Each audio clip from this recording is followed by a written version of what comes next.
Bonjour à tous, je suis ravi de vous retrouver pour cette nouvelle vidéo. Aujourd'hui, j'avais envie d'aborder un sujet dont j'ai déjà parlé, que j'ai déjà traité, mais pour moi qui est tellement important, essentiel, capital pour les personnes sensibles, hypersensibles et forcément les personnes surefficientes qui souhaitent s'épanouir.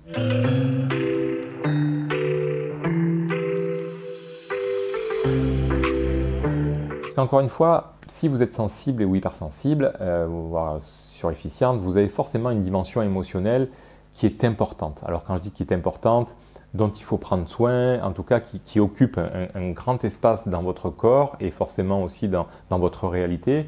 Et donc c'est capital que vous ayez un bon rapport à votre sphère émotionnelle, à vos émotions, parce que cette sphère-là, cette dimension-là occupe beaucoup de place. Vous voyez, une personne moins sensible, émotionnellement, va arriver à s'épanouir peut-être en ayant beaucoup d'objets. Il y a des gens qui vont s'épanouir en ayant beaucoup d'argent. Vous voyez, on peut être plus dans autre chose que les ressentis. Mais si vous êtes sensible, la dimension corporelle et tout ce qui est lié aux sensations et aux émotions va être très importante et vous ne pourrez pas de toute façon vous épanouir sans que votre sphère émotionnelle soit détendue, sans qu'il y ait une forme de sérénité, de plaisir, de joie, etc. Voilà, forcément, ça prend beaucoup de place chez vous. Et ce que je constate, c'est pour ça que je reviens sur ce sujet-là, c'est que vraiment la majorité des personnes, encore une fois, n'ont pas un bon rapport à leurs émotions, n'ont pas un bon rapport à leur sphère émotionnelle. C'est-à-dire que, étant donné que, comme beaucoup de personnes sensibles, on peut être plus facilement frustré, contrarié, peiné et en colère, etc., et bien souvent, ces personnes vont fuir, vont éviter ou vont chercher à contrôler quelque part leurs émotions. Alors, bien sûr qu'elles les vivent. Quand elles font ça, elles les vivent de toute façon, de manière peut-être indirecte, mais elles les subissent plutôt qu'elles les vivent pleinement.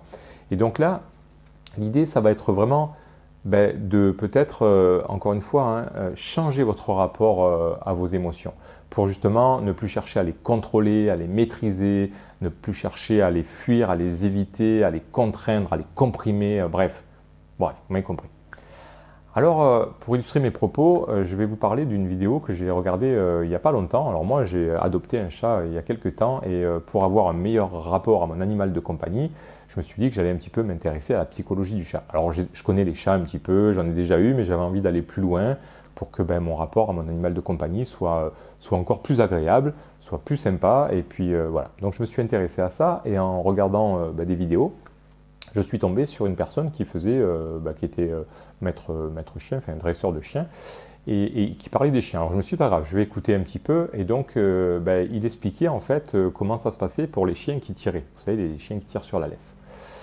Et en fait, c'est intéressant parce que il expliquait que si le chien tire sur la laisse, mais que le maître tire lui de son côté, en fait, on imagine le chien qui tire de ce côté, et le maître par réaction, lui va tirer de l'autre côté, eh bien c'est un système qui est complètement contre-productif au niveau énergétique. Le chien perd son énergie, le maître aussi, le maître s'énerve, le maître des fois va un peu blâmer le chien ne comprend pas, mais malgré tout il continue à tirer. Et ça, tant qu'il n'y a pas un changement de comportement, finalement c'est quelque chose qui va rester ancré à vie. Pendant toute la durée de la vie du chien, si le maître ne comprend pas qu'il y a d'autres stratégies, finalement c'est quelque chose qui va rester à vie. Et je crois que beaucoup de personnes sensibles se comportent exactement de la même manière avec leurs émotions. Et donc, c'est aussi des processus qui restent à vie tant qu'elles n'ont pas compris comment finalement entretenir un autre rapport avec leurs émotions. Donc là, le dresseur expliquait simplement que quand le chien tirait sur la laisse, il fallait simplement s'arrêter fermement de manière à ce que le chien intègre progressivement que c'était complètement contre-productif pour son élan de balade d'aller sentir à droite à gauche, que de tirer sur la laisse. Donc dès qu'il tire sur la laisse, hop, on arrête la balade. Donc le chien, au début, il ne comprend pas trop, puis après, il intègre progressivement que c'est contre-productif. Alors voilà, vraiment, moi, c'est ce vers quoi je vais essayer de vous inviter à cheminer, c'est de vous comporter vraiment différemment avec vos émotions, parce que même si vous ne tirez pas sur la laisse de vos émotions, c'est sûr que c'est une métaphore, mais de toute façon, dans la majorité du temps, vous allez, quand vous avez une difficulté, vous allez souvent chercher à éviter de ressentir pleinement et consciemment ces émotions et vous allez souvent partir dans votre mental. Alors, quand on part dans le mental, c'est une chose, mais il y en a qui vont, encore une fois, manger leurs émotions, il y en a d'autres qui vont compenser ce mal-être par tout un tas d'autres choses. Mais dans tous les cas, vous n'êtes pas là où vous devez être pour opérer une transformation, une réparation ou quelque chose qui pourrait être beaucoup plus profitable. C'est un peu comme si finalement, je ne sais pas, si vous avez un voisin qui, du jour au lendemain, commence à déposer ses poubelles devant votre portail ou votre porte, là, vous partez seulement dans votre tête. Alors, je ne dis pas, je ne suis pas en train de dire que de partir dans sa tête et de réfléchir un minimum, ce n'est pas intéressant. Là où il y a finalement une problématique, c'est que quand on ne fait que partir dans sa tête et qu'on ne fait que réfléchir et qu'on ne fait que éviter de ressentir ses émotions et finalement les subir par conséquent. Donc réfléchir, bien sûr que c'est utile. Si vous avez votre voisin qui vous laisse les poubelles devant la porte, bien sûr que la majorité des personnes vont réfléchir pour éviter que ça se reproduise, pour trouver une stratégie pour éviter que ce voisin continue à déposer ses poubelles devant la porte. Donc il y a des gens qui vont aller lui parler gentiment, il y a des gens qui vont réfléchir, qui vont lui dire « moi je vais lui dire gentiment, s'il ne comprend pas, je vais y mettre la tête au carré », d'autres personnes qui vont dire « moi je vais carrément y verser les miennes devant sa porte ». Enfin bref, peu importe les stratégies que vous allez adopter, mais bien sûr que la psychologie, bien sûr que on va dire la stratégie pour éviter que ça se reproduise est importante. Mais ce qu'il faut comprendre, c'est qu'à partir du moment où vous avez ressenti de la colère, de la frustration, peut-être même de la peine pour certains, en fonction des filtres, on peut ressentir de l'injustice, on peut sentir du manque de respect, on peut ressentir un manque de considération, on peut ressentir tout un tas de choses. Mais à partir du moment où vous avez ressenti une émotion, ce n'est pas le fait de réfléchir à comment vous allez trouver une solution pour arriver à solutionner ce problème qui va annuler cette charge énergétique émotionnelle, cette information émotionnelle. Cette charge émotionnelle a été générée dans votre corps. C'est un peu comme si c'était une empreinte sur un disque dur ou sur une disquette ou sur une CD. Enfin bref, maintenant ça n'existe quasiment plus, mais on s'en fout. Et donc il y a une trace quelque part dans votre corps. Et le fait de réfléchir ne va pas enlever cette trace. Donc à partir du moment où vous avez quelque part gravé cette information de colère, de frustration ou de peine dans votre corps, il n'y a pas, si vous voulez, c'est dans votre corps que ça se passe, c'est par l'expérience, ce n'est pas par la réflexion. Le fait de réfléchir nous procure l'expérience de réfléchir, mais pas forcément de ressentir, de vibrer et de vivre avec son corps quelque chose de colère, de triste, de peur, etc. Voyez ? Donc pour annuler, effacer cette mémoire émotionnelle, vous n'avez pas le choix que de vivre pleinement, consciemment, volontairement, on va dire, la nuance, la subtilité que l'émotion vous propose de vivre. Voyez ? C'est-à-dire que sinon, c'est un peu comme si, je ne sais pas, vous voyez une fleur qui est en train de faner, et puis là, vous allez dans votre tête, vous réfléchissez toute la journée comment éviter que la fleur meure, etc., parce que vous ne voulez pas ressentir la tristesse, etc., alors que peut-être que le but, c'est simplement d'aller dans le jardin. Si vous arrivez à la sauver, éventuellement, mais sinon, peut-être que la tristesse est davantage là pour vous apprendre quelque chose qui serait essentiel pour votre épanouissement, comme le détachement, comme le lâcher-prise, comme tout un tas de choses comme ça. Donc moi, ce que je vous propose, c'est plutôt que de voir vos émotions comme le chien à dresser, mais avec la force du poignet, voyez, c'est peut-être prendre les choses à l'envers. Bien sûr que, dans le cas du chien, on peut rester maître parce que c'est nous qui lui donnons à manger, on va lui mettre quelques règles quand même. Mais avec vos émotions, peut-être qu'il serait intéressant d'inverser les rôles et de mettre l'émotion à la place du maître. C'est-à-dire comme si l'émotion pouvait vous enseigner quelque chose d'indispensable dont vous avez besoin pour vous épanouir, pour vous sentir bien, etc. Voilà. La majorité des personnes sensibles veulent se sentir bien, mais le problème c'est que souvent elles attendent que le contexte soit idéal. Alors forcément, si j'ai la santé, un ou une chérie sympa, si j'ai de l'argent, si j'ai tous les objets que je veux et dont je m'entoure, si j'ai le métier que j'aurais, tout le monde dans ces conditions peut s'épanouir. Le problème, c'est que c'est rarement le cas. J'imagine que vous l'avez bien vu jusqu'à présent. Il y a forcément des choses qui nous contrarient, qui ne vont pas dans notre sens, etc. Et donc pour nous épanouir, finalement, nos émotions peuvent vraiment être nos plus grands maîtres et nous enseigner toutes les qualités, toutes les vertus qui pourraient nous être essentielles pour nous épanouir. Alors je ne sais pas, c'est un peu comme si on prenait le maître avec son chat. Peut-être que le chat pourrait nous enseigner, je ne sais pas, l'indépendance. Le chat est souvent dans le moment présent et il peut aussi apprendre à prendre la vie avec beaucoup de cool attitude. Là, voilà, ça c'est aussi beaucoup de sérénité chez le chat, etc. Le chien pourrait nous enseigner, je ne sais pas moi, la fidélité. Le chien n'est pas du tout rancunier. Donc vous voyez, peut-être que à travers nos animaux de compagnie, nous pouvons apprendre aussi certaines qualités, mais nos émotions peuvent aussi nous enseigner et nous apporter les vertus, les qualités dont nous avons besoin pour nous épanouir.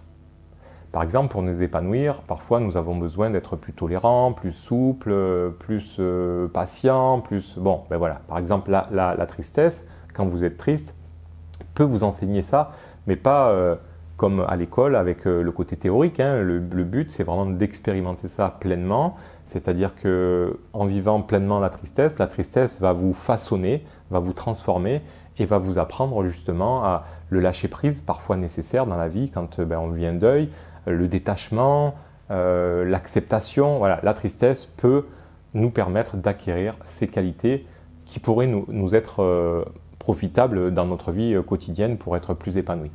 Si je prends l'exemple de la colère pourrait nous apprendre peut-être la tolérance, l'indulgence, la patience parfois également, et peut-être même aussi la fermeté, c'est-à-dire que pour certaines personnes qui ont besoin de se positionner plus fermement, la montée d'énergie peut les aider aussi à justement se positionner plus fermement. Mais un peu comme on va faire travailler un muscle finalement, et ce muscle qui pourrait être mis à profit pour porter les courses plus facilement dans le quotidien, etc. Mais je vous donne un dernier exemple, c'est un peu comme, je ne sais pas, les boulangers par exemple en début de carrière, qui vont souvent un petit peu se brûler les mains sur les plaques chaudes quand ils sortent les pains ou les pains au chocolat, les viennoiseries, etc. Bon, même s'ils ont des gants, mais souvent je sais que c'est chaud. Après, avec l'expérience, pas avec la compréhension. La compréhension, l'intellect pourrait dire attention, tu vas te brûler, petit à petit, ça va aller mieux. Donc c'est l'expérience qui va faire que ces personnes vont être capables d'accueillir, d'accepter finalement une chaleur peut-être plus intense progressivement, voire de plus en plus intense, sans forcément avoir une grosse douleur. Vous voyez, c'est leur capacité à accueillir la chaleur va être grandissante et peut-être que même leur peau en surface va s'épaissir pour protéger leur intégrité physique quelque part. Donc nos émotions font exactement la même chose avec les qualités dont nous avons besoin pour nous épanouir. Le truc, c'est qu'il faut accepter d'aller vers ces émotions, accepter de les vivre pleinement, de manière à ce qu'elles justement nous transforment, nous changent, nous permettent d'évoluer. Voilà. Ça va bien sûr aussi vous permettre de vous délester, j'en ai déjà parlé mais je touche deux mots là-dessus, mais bien sûr il y a les informations que vous avez gravées de votre propre existence et votre propre réalité avec vos propres limites. Hein. Encore une fois, si je reprends l'exemple du voisin, ça vous agace, ça grave dans votre corps une information émotionnelle, une charge émotionnelle qui vous appartient, mais il faut bien comprendre que dans notre vie, on a énormément d'informations émotionnelles et de charges émotionnelles qui appartiennent finalement à nos ancêtres, mais que nous portons et qui vont être réactivées à notre insu à chaque fois que un événement un petit peu similaire va rentrer en résonance. Donc là, à chaque fois, des fois, nous pourrions nous énerver, alors que c'est simplement quelque chose que nos arrière-grands-parents, nos ancêtres finalement ont vécu à un moment donné et qui n'ont pas su aussi transformer, pacifier parce qu'ils n'avaient pas les connaissances, ils n'avaient pas cette ouverture, ils n'avaient pas, peu importe. Et donc on hérite de tout ça et après on subit quelque part toute cette charge émotionnelle qui nous empêche de nous épanouir. Bref, je vais arrêter là. J'espère vraiment que cette vidéo va vous permettre de continuer à orienter votre compréhension peut-être sur une trajectoire différente, parce qu'encore une fois, je sais que voilà, souvent on apprend, on s'informe, etc. Mais c'est presque un problème parfois. Hein. Moi, je pense qu'il y a des avantages et des inconvénients, mais une personne cérébrale, parfois face aux émotions, au plus elle va apprendre de stratégies pour éviter tel piège, éviter ça, va aussi penser qu'elle peut s'éviter de vivre certaines angoisses, certains mal-être, etc. Alors que non, en fait, il y a forcément des choses qui nous touchent et nous n'avons pas de choix, pas d'autre choix que de les vivre pleinement. En tout cas, j'espère sincèrement que ça va vous permettre peut-être de revenir sur vous-même, sur vos émotions, de chercher à les accueillir et à les vivre encore plus pleinement, plus consciemment, en choisissant vraiment de les vivre, sans les fuir, les éviter. Et puis n'hésitez pas à poser vos questions, à partager, à liker éventuellement et puis à me contacter si vous avez besoin, il y a tous les liens sous la vidéo. En attendant, je vous souhaite un bon processus de réflexion, mais surtout une bonne introspection et une belle expérience avec vos émotions désagréables. Que celle-ci, je vous le souhaite, puisse vous apprendre, mais vraiment pas intellectuellement, mais vous aider à développer les compétences dont vous avez besoin pour vous épanouir. En attendant, je vous dis à bientôt. Salut, bye bye.